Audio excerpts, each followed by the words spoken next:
시작. 안녕하십니까. 저는 오늘 컴퓨터 패러다임의 변화라는 주제에 대해서 발표를 하게 된 45기 조용관입니다.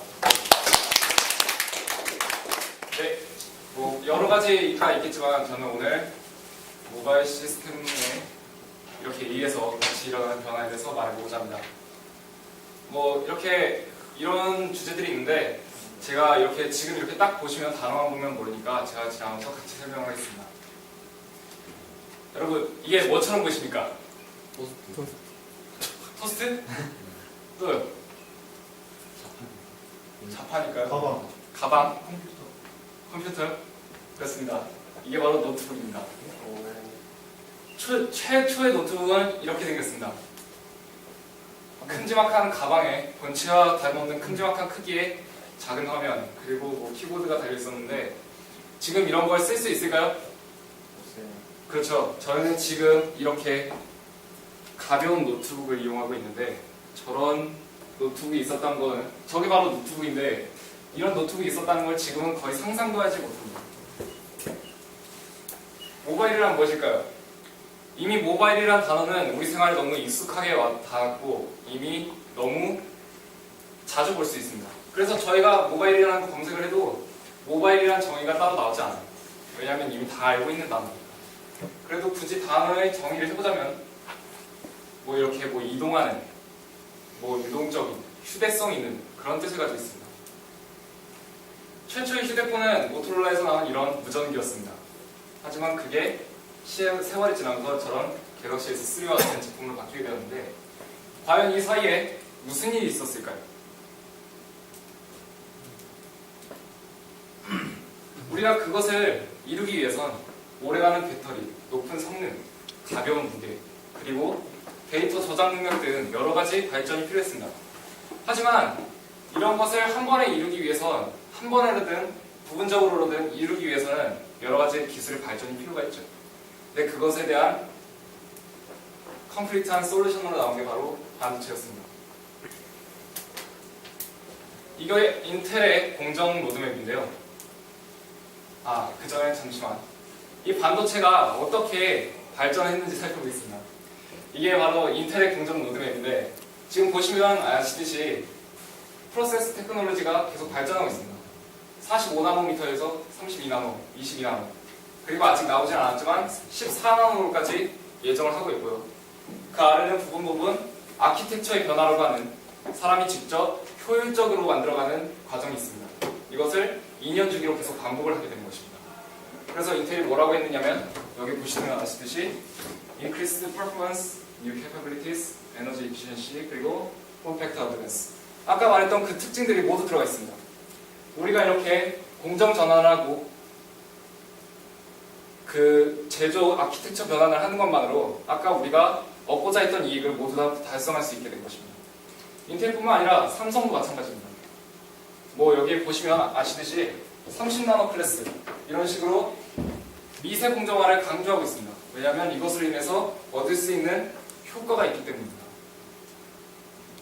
애플도 마찬가지인데요. 여러분 요 근래에 새로운 아이패드 4가 나온 것을 다들 아실 겁니다.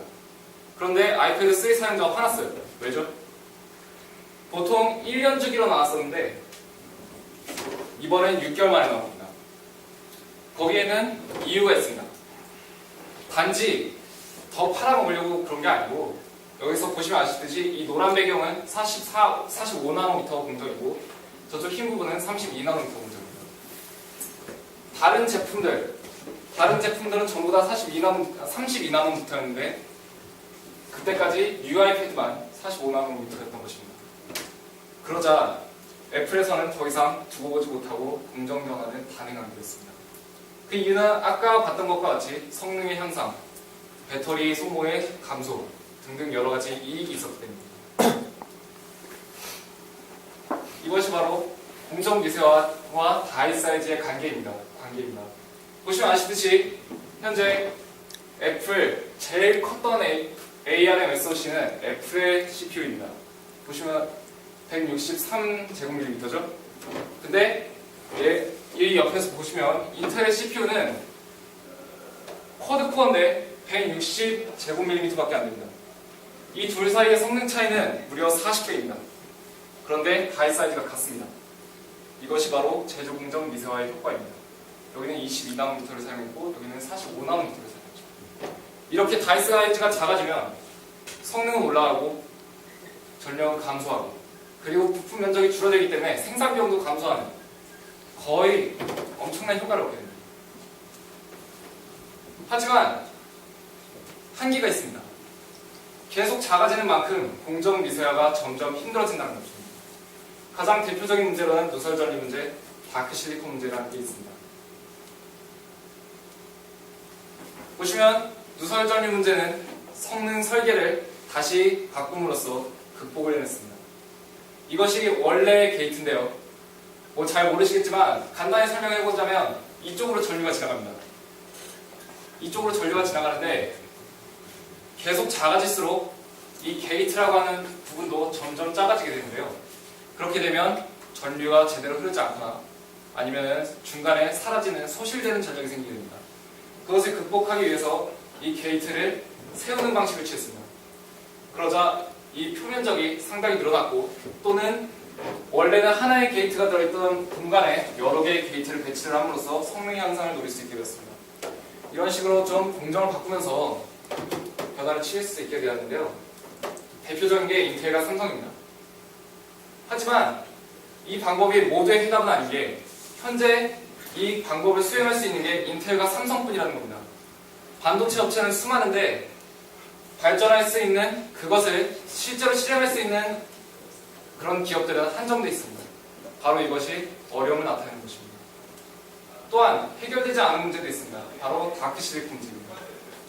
보시면 아시듯이 65나노미터에서 이렇게 컸던 게 작아지면 아까처럼 다이 사이즈가 줄어들게 됩니다. 하지만 그 CPU 아키텍처는 그대로 가져가기 때문에 요구하는 전력량은 같게 됩니다. 하지만 코어당 면적이 작아지는데 전력 요구량은 높아지고 코어당 면적은 작아지는데 우리가 일정 면적에 공급할 수 있는 전력은 한계가 있습니다. 그렇기 때문에 여기에 1이 공급됐다면 여기에도 마찬가지로 1이 공급되어야지만 실제로 여기서 원하는 전력은 4가 됩니다. 그렇기 때문에 이렇게 검은색처럼 꺼진 코어가 나옵니다. 즉 아무리 전력을 투입을 해도 실제로 활용을 할 수가 없게 됩니다. 실제로 코어가 존재한다고 합니다. 이 문제는 아직 극복하지 못했습니다. 또한 점점 심각해져 가고 있습니다. 이렇게 심각해져 가려면 우리가 다른 방법을 찾아야겠죠. 근본적인 변화가 필요합니다. 그래서 나온 게 컴퓨팅 패러다임의 변화입니다.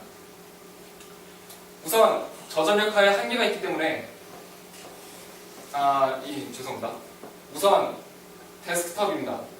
현재 컴퓨터 구조는 다들 공대생이니까 아시듯 뭐 이런 구조로 이루어져 있습니다. 대표적으로 CPU, 램, 그리고 저장 장치인 롬으로 이루어져 있는데요.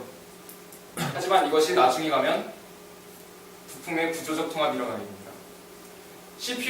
CPU랑 램의 연결을 도와주던 CPU 캐시와 그리고 중간에 캐싱을 담당하던 램과 저장 장치를 담당하던 롬이 차세대 비휘발성 메모리인 M램과 P램으로 통합된 것입니다. 이렇게 되면 어떤 일이 발생을 하냐면 일반 사용자가 사용하는 데는 크게 차이가 없다고 느낄 수도 있지만 우리 같은 프로그래머는, 저 같은 프로그래머는 상당히 변화를 많이 느낍니다. 예를 들면 롬에서 데이터를 불러와서 램에다 캐싱을 해야 됩니다. 그때 포인터라는 걸 쓰게 되는데 차세대 램으로 가게 되면 그 포인터라는 개념 자체가 완전히 비틀어지게 됩니다. 그렇기 때문에 저희가 이런 하드웨어적 변화를 어느 정도 인지해야 될 필요성이 생기는 것입니다. 또한 X86에서는 소비 전력이 크기 때문에 핸드폰을 사용할 수가 없습니다. 스마트폰을 사용할 수가 없지만 스마트폰은 점점 고성능을 요구하고 있죠. 그래서 등장한 게 AR이었습니다. 저전력 AP면서 그 AP 등급 중에서도 상대적으로 고효율 설계를 하고 그러면서 스마트폰의 등장과 모바일 시장이 성장함으로써 좀 더 회사가 크게 되었습니다. 이 회사는 직접 칩을 생산하지 않고 설계만 맡기기 때문에 여기에 더 진출하게 되는 회사들도 늘어나게 되었고요. 이쪽으로도 계속 성장을 하고 있습니다. 그렇게 되자 아까 전에 말했듯이 소프트웨어 회사가 따라오게 됩니다. 일단 마이크로소프트는 최근에 윈도우 8이 나왔죠. 그때 ARM CPU 버전이 윈도우즈 RT가 출시되었습니다. 또는 우분투의 경우 뭐 우분투 for 안드로이드라고 해서 다음 버전에서 터치 인터페이스를 제공을 할 예정이고요. 여기 옆에 이것은 우리가 들어봤을 법한 태블릿인 넥서스 7입니다. 거기에 우분투가 코팅되어 있는 것입니다. 그리고 뭐 유명한 회사인 애플의 경우에도 이렇게 통합을 준비를 하고 있고요. 이렇게 봤지만 제가 말하고자 하는 요지는 간단합니다. 저희가 이쪽 분야에서 일을 하기로 결심한 이상 가장 속도가 빠른 컴퓨팅을 놓칠 수는 없다는 것입니다. 일이 관련이 없을 수가 없고 그쪽의 발전이 빠른 만큼 패러다임이 변화를 하면 그것을 인지를 하고 대비를 해나가야 한다고 생각합니다. 감사합니다.